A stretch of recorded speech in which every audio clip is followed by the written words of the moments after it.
Yeah, let's talk about cross-selling. Now, if you're a mortgage advisor, financial advisor, salesperson of any kind of description, professional advisor, you sell cars, we all do cross-selling, don't we? And we're all keen about cross-selling. Your company says, we must cross-sell more. You've got cross-selling and upselling. Very much different things, of course. Upselling is where you tend to sell something more expensive. Cross-selling is when you sell another product that's kind of linked to it, really, but I won't worry too much about the difference between the two. Now, I want to talk about cross-selling and barcodes of all things as well. What's a barcode? Now, I was in the Aldi the other day, the store. I love going to the Aldi, buy my German produce. It's my German heritage coming out there. And I don't know if you're aware, but so when you get to the checkout, if you're buying an Aldi labelled item, every corner and square of the wrapping has got a barcode on it. I was counting a packet of wafers I bought, and it had like 6 barcodes all over this packaging. What on earth are they doing?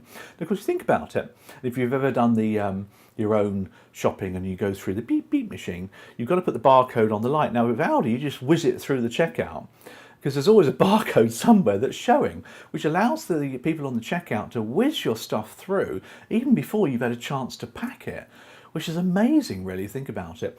Now, in that respect, therefore, the people that run these checkouts can keep their eye contact on the customer.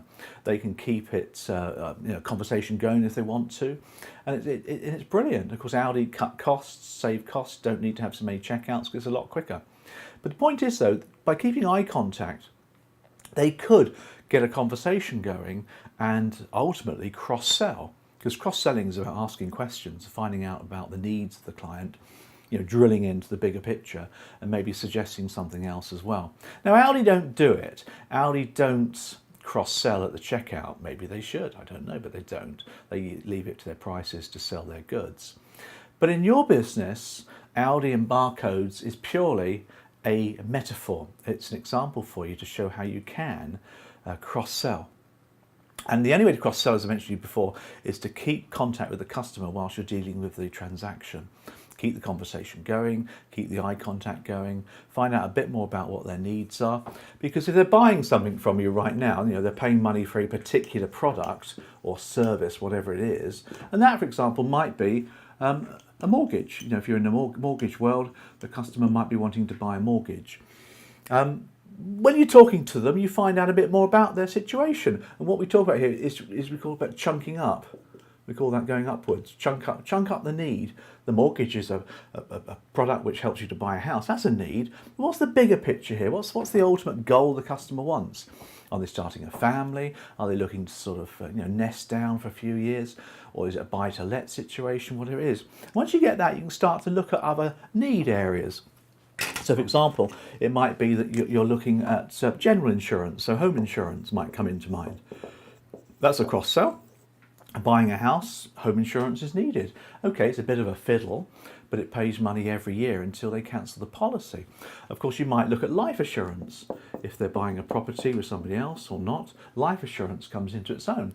And if you're into income protection, somebody wants to protect their income, particularly if they're buying on their own, life assurance doesn't really matter to them, but income insurance, of course, income protection is absolutely vital in that situation.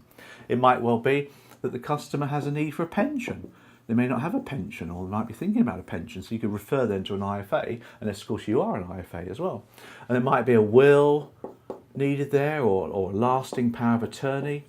All these things come into their own. They're all cross-selling, but you're only going to get the need for those established if you open up the discussion with the customer and get them talking about this stuff, and then you can suggest it. But you need conduits for these. You need somebody that you can refer on for that, unless you want to do it yourself.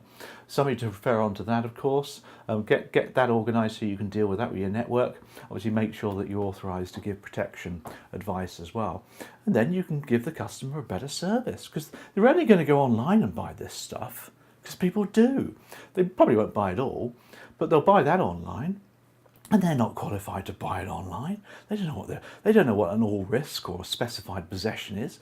And life assurance online is a nightmare, especially when you start looking at trusts and putting policies into trust. Referral or deferred periods on income protection, absolute nightmare as well. Nobody knows about those things. You do because you're studying the topic. The customers don't know. Lasting power of attorneys and wills, they think that's the the next heir to the throne. Is it William? I don't know what his name is. But that's probably where people think. That's the average customer. Okay, they'll Google stuff, but most won't bother. So refer and do it. Aldi, great shop, fantastic speed they go through. Beep, beep, beep. So next time you're in the Aldi, just check the wrapper. You'll see barcodes everywhere. Bet you didn't know that, did you? You learned a lot from me. There we go. I hope that's been good for you. Bye.